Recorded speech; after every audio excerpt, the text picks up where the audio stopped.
Hey, what's up, everybody? Welcome to week 14 recap of commercial diving school. This week was devoted completely to underwater welding, so I'm going to be talking about that. If you're new to the channel, make sure to subscribe, leave a like if you enjoyed this video, and leave any comments or questions for me down below. So, like I said, the entire week was underwater welding week from Monday through Friday. Every day we were getting everybody through welding underwater. Now, I got to weld twice this week, so I got two opportunities on different days to practice underwater welding. The first time I did it, it was on Tuesday, and I hopped in the tank. I used a Gorski. It has a little bit of a bigger welding shield, and then the second time I got to do it, I dove in a Kirby Morgan, and it has a different design. It's like half of your viewport. There's a little, lens that you can fold down. On Tuesday, I was using 6013 rods. On Friday, I got to use 7014, and both I got to do in the clear tank. There's actually one tank that gets a little dirtier, so it makes it a little bit harder to see. So the other one is pretty clear. I got to use the clear one both times, so I got pretty lucky with that. But overall, I would say the experience was really good. It was really fun. One of the reasons why I came to school was to learn how to underwater weld, and I feel like I really got that experience. I feel like when I dove for the second time, I really got my practice down, and I got my welds down, and using 7014 rods really helped with that, and I was really happy with how that turned out. But anyways, yeah, every day was pretty much the same. You come into muster, and then right after they do roll call and they do colors and everything, right after muster, everybody pretty much knows what to do by this point. Half the class goes and gets the equipment, and the other half of the class goes and gets the diving equipment. The people that are getting the welding equipment are setting up leads. They're doing a bucket test, which is basically you put the ground and the stinger with the rod in a bucket, and the stinger end should bubble on the end when the welding or the generator is on and the knife switch is closed. So that's your bucket test. So they're responsible for all that. And then the other half obviously are hooking up the hats, making sure all the umbilicals are bled down, which is when you, before you hook the air hose up to the hat, you want to crack open the air valve, the main air, so you can blow down anything that could be, in the hose overnight, any foreign debris or something like that, or water. So that's bleeding down. But anyways, those guys are testing comms, and then we're ready to do the JSA, which is the soup of the class. They basically talk about any risks that are involved. They differ depending on what we're doing. So with burning, it's a different kind of sheet that they have to read off of, and then with welding, obviously it's different for welding.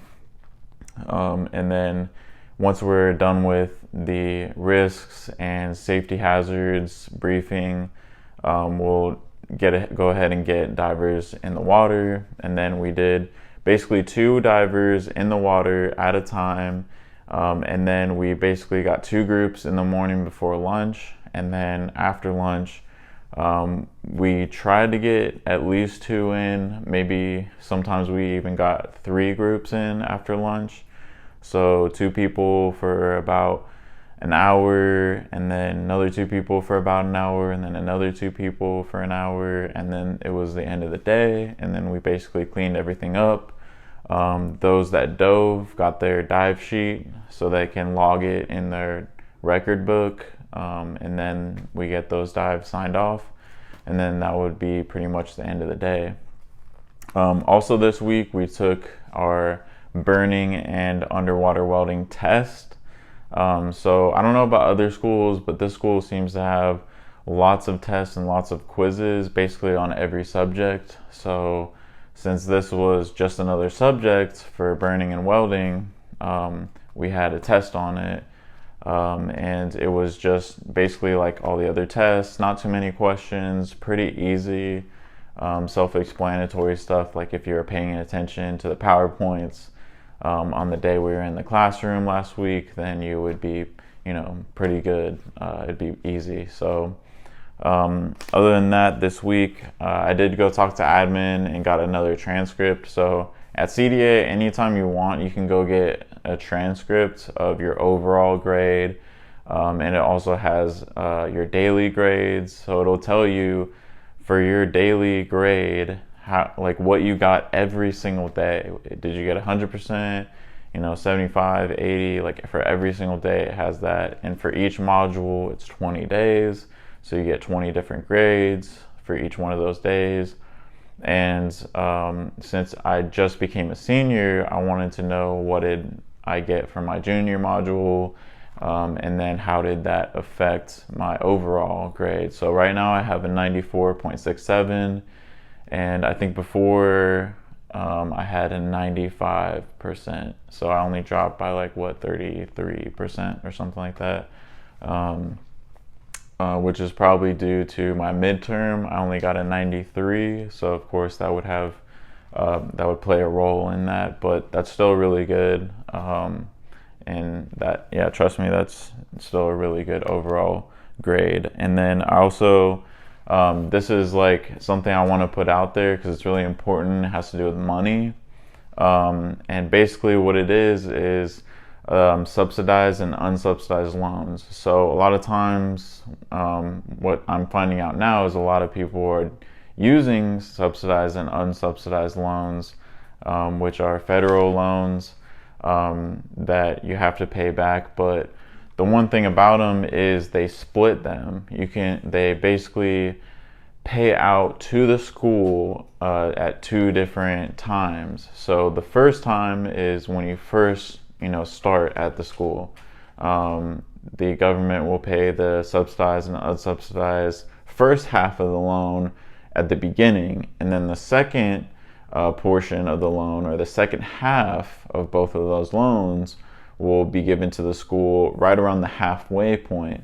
I think the reason why they do that is they want to know that you are doing good, and if you are doing well, then they're going to pay out. If you're not, then they have reason to not pay out. What's the point of paying for this guy's school or gal's school if they're not going to do good and stuff like that.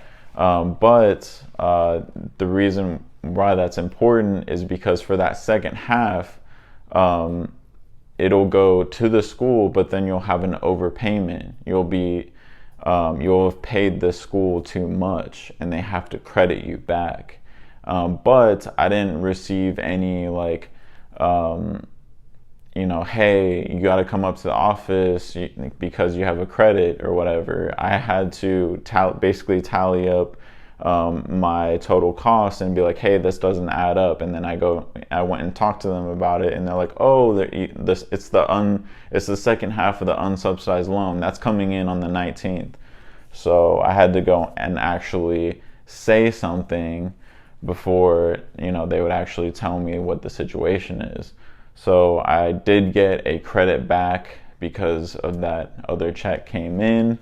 So that's really important. I let my other classmates know so they know that whole situation. But that's something that did happen this week, so I wanted to let you guys know that that's a thing, and to always check the numbers, run them, make sure everything is good and equal out.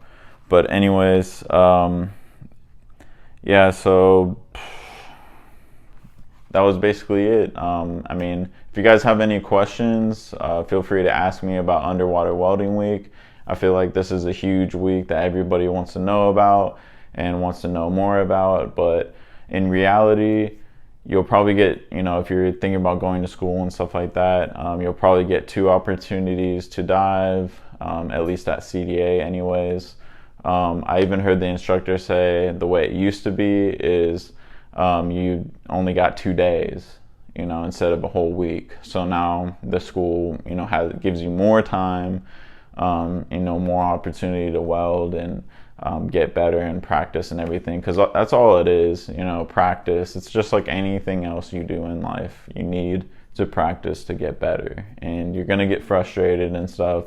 Why am I not excellent at this like right now? And you're not gonna get excellent at it. You're gonna need practice. You need to practice, and this is one of the hardest things to practice, because you need all the equipment and you need everybody working together and that's one thing too, is that I felt as a diver this week, I felt like so many people were working around me so that I could have this opportunity, because you need a guy tending for you, you need a guy sending stuff down to you, you need the instructor and their time. They're giving you their time and their expertise to help you out and watching you weld through the window. And then you need a guy on comms. You need everybody to work together to set all the equipment up for you just so you can weld. So it's a lot. I really felt like, everybody put all this together, and a lot of work went into this. My classmates' work went into this so that I would have the opportunity to do this. And I really appreciate that and everything. So, but yeah, anyways, thank you guys so much for watching this video. That's all I got for you guys. Have any questions, leave them in the comments below. Subscribe if you haven't already to the channel, and leave a like if you enjoyed this video. Thank you so much for watching. Have a great one, and I will see you in the next one.